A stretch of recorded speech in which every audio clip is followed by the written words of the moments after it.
Scripture reading for today is from 1 Corinthians 13. While you've all probably heard it many, many times, I encourage you to listen afresh and anew, for each time let its words speak to us. If I speak in the tongues of men and of angels, but I have not love, I am a noisy gong and a clanging cymbal. And if I have prophetic powers and I understand all mysteries and all knowledge, and if I have all faith so as to remove mountains, but I have not love, I'm nothing. If I give away all that I have, and if I deliver up my body to be burned, but I have not love, I gain nothing. Love is patient and kind. Love does not envy or boast. It is not arrogant or rude. It does not insist on its own way. It is not irritable or resentful. It does not rejoice at wrongdoing, but it rejoices in the truth. Love bears all things, believes all things, hopes all things, endures all things. Love never ends. As for prophecies, they will pass away. As for tongues, they will cease. As for knowledge, it will pass away. For we know in part and we prophesy in part. But when perfect loves, the partial will pass away. When I was a child, I spoke like a child. I thought like a child. I reasoned like a child. When I became a man, I gave up childish ways. For we now see dimly in a mirror, but then face to face. Now I know in part, then I shall know fully, even as I have been fully known. Now faith, hope, love abide, these three, but the greatest of these is love. Lauren and Ryan and those seated here, we have come to celebrate and support you in your love and in your marriage today. We are here because we love you and we want the very best for both of you. We all want you to have the best marriage possible. We are to support you here today and from this day forward. Now, many of us could give you a lot of advice about marriage. And believe me, not all of that advice would match up. We all have had our ups, we've had our downs. You see, marriage is wonderful and marriage is also challenging and difficult. There are good days, there are bad days. We all know that. So what guidance is useful here? I have come with 3 thoughts that I want to share with you that I believe will help you to have a healthy and a happy marriage. 3 life attitudes, or postures, so to speak, that may help you along the way.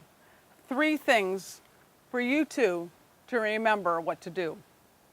Simply put, laugh, listen, and love.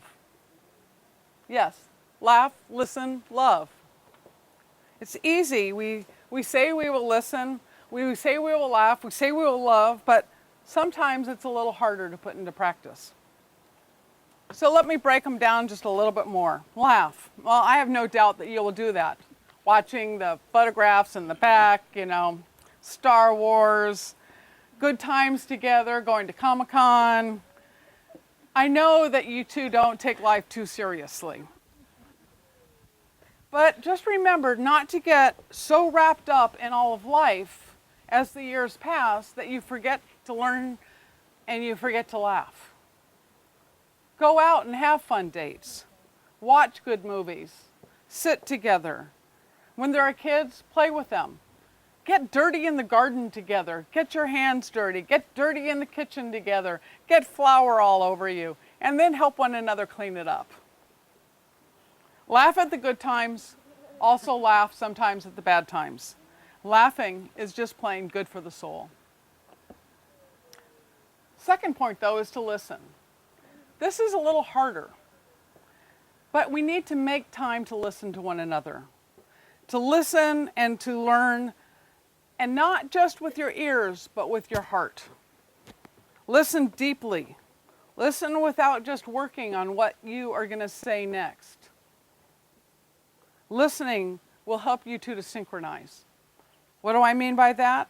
It's getting fully in tune with your spouse. It's listening so that you know the other's heart and the other's feelings. Look at one another in the eyes and listen with your whole heart when you are having a conversation. The words are not always just said. They are visual. There are cues and actions, tears and laughs. And it isn't always easy. When there are hard things to say, it's even harder. But if you've learned to listen, then you can say those hard things. Speak truthfully, because honesty is key. When you feel hurt, don't hold it in. And when you feel loved, don't hold that in either. Listen and share. Listen so you can hear the other's heartbeat. This will draw you closer, keep you closer, and keep you strong. Now the third point is to love.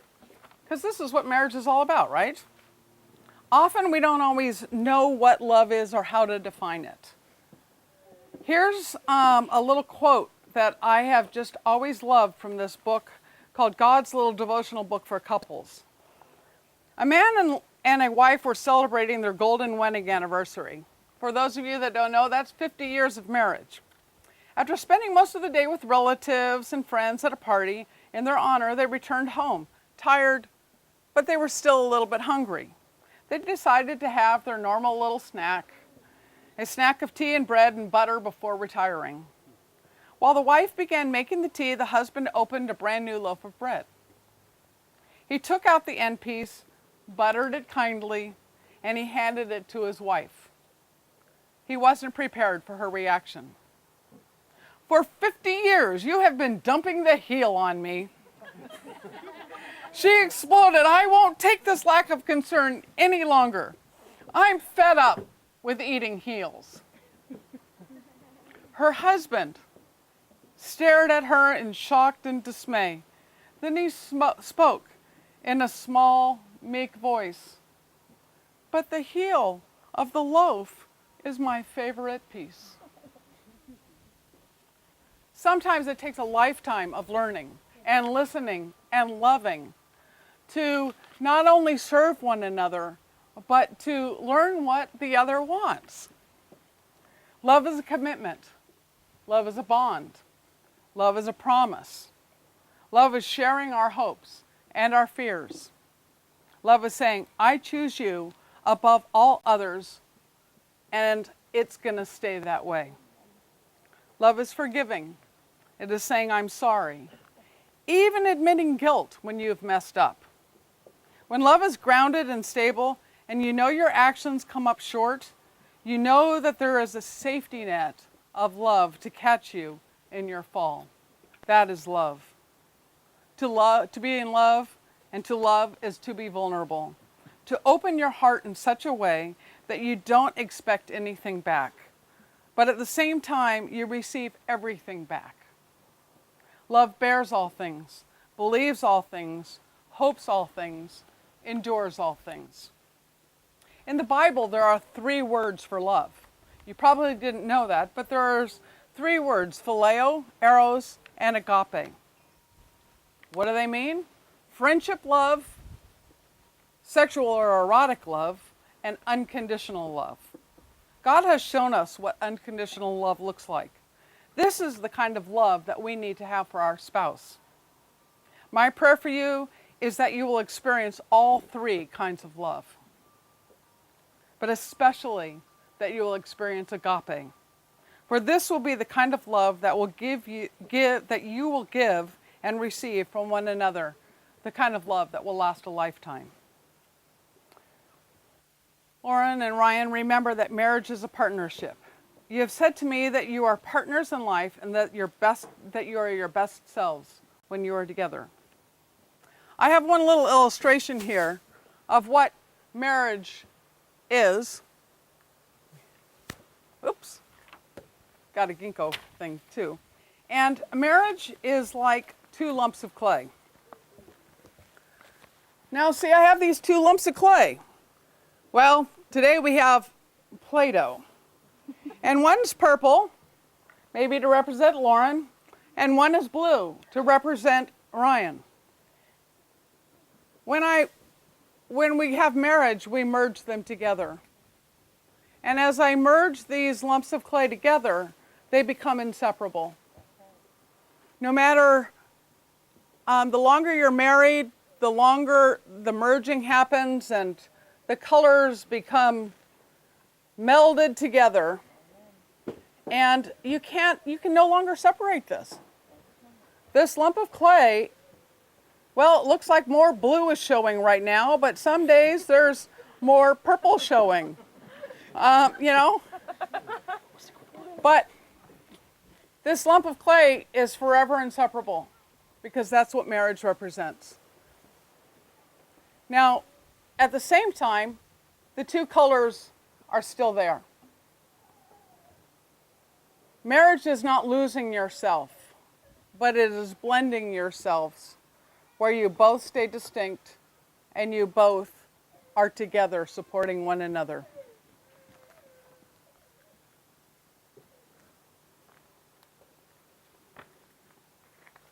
Love binds you together. This is how it should be. Marriage is a wonderful thing.